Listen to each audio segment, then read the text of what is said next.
Coming up tonight, Drive to Save Lives, Super Home Loan Package, and another gold mine for Fiji. Good evening, I'm Tanyela Ngavindi. The Embassy of the Republic of Indonesia, in collaboration with the Red Cross this morning, held a blood drive in commemoration of the 40th anniversary of the Indonesian Civil Service Corps. This year, the embassy has chosen on running its second blood drive, more importantly as lives depend on it. According to global survey conducted by American Red Cross this year, 1 in every 7 patients entering a hospital requires a blood transfusion. This too is the reason why the Indonesian Embassy has chosen to hold a blood drive. Government, through the Ministry of Health, Vision and Leadership for the Health and Well-being of the Citizens of Fiji, the Ambassador of the Embassy of the Republic of Indonesia, His Excellency Chandra Salim, says that the government of Indonesia will continue to partner in supporting government's vision. We believe that by doing so we can try to help people in every form. I mean, by donating blood is something that you don't donate to very rich people or poor people. It's everybody. So you can donate blood and have a good event that we are having here. Last year, the embassy conducted its first blood drive and managed to collect 24 pints of blood, which was a good start for them. And this year, the embassy is hoping to collect more. By doing so, I'm trying to share with the Fijian people of what we can help to organize to help the poor as well as the needy. Meanwhile, the Minister for Health, Dr. Neil Sharma, says a key performance indicator is the transfusion services that ensure the availability of blood stocks to the 3 divisional hospitals throughout the years.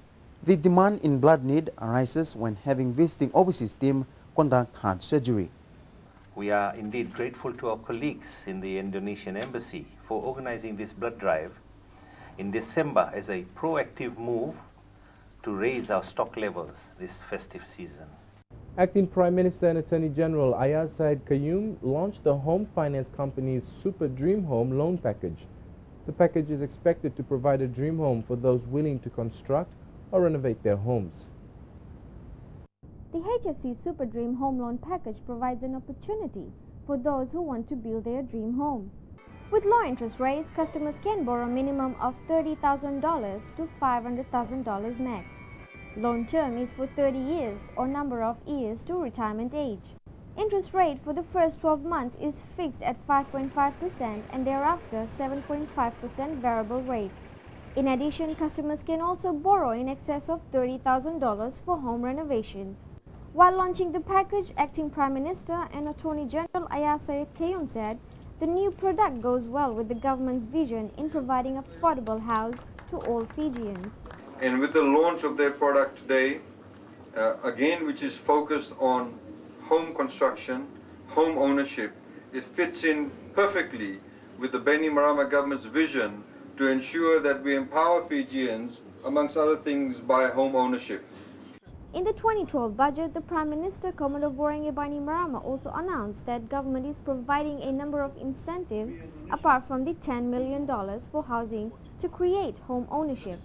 We are also now going to revamp the fact that people can now get refunds on their VAT if they build new homes. So it is an added impetus. Sayed-Khaiyum acknowledged HFC for this venture and urged other financial institutions to take a cue from HFC.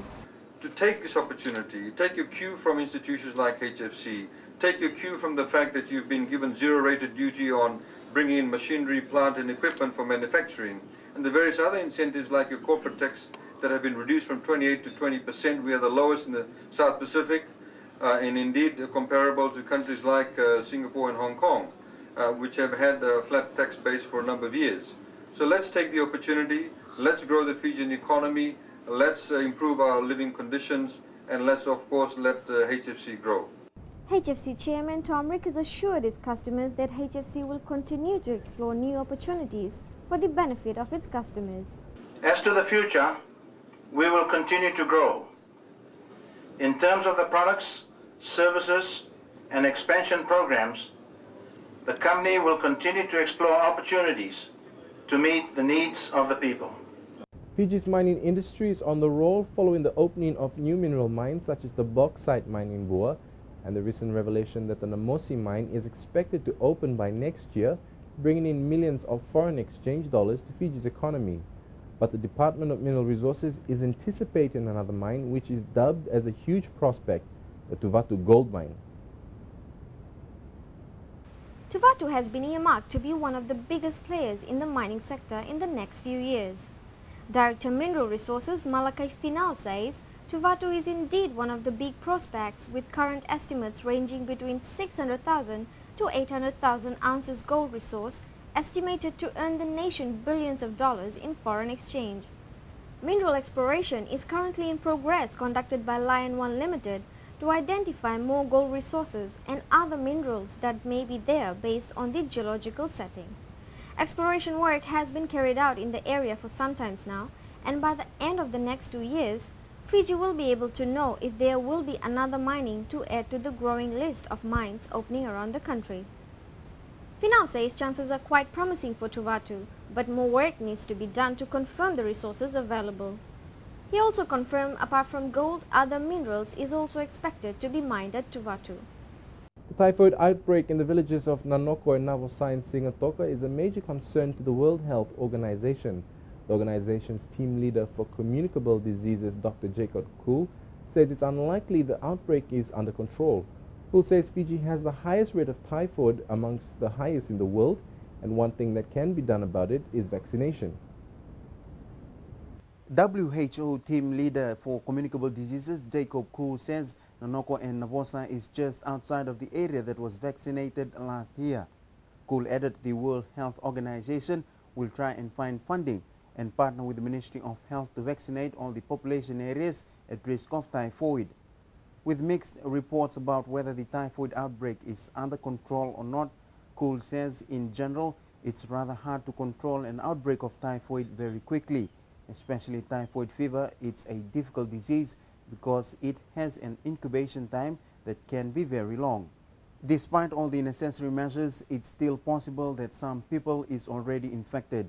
Meanwhile, from the Ministry of Health, there are 39 cases, of which 16 have been confirmed in a laboratory and the others are suspected cases. The World Health Organization is encouraging people the immediate challenges that anybody who has a high fever that lasts for more than a day must seek medical assistance immediately. Should doctors or nurses think that there is a chance that this might be typhoid, they should be treated. Coming up after the break, climate change conference and Fiji's role, raw farmers ready for new challenges, and warnings on junk food intake this Christmas.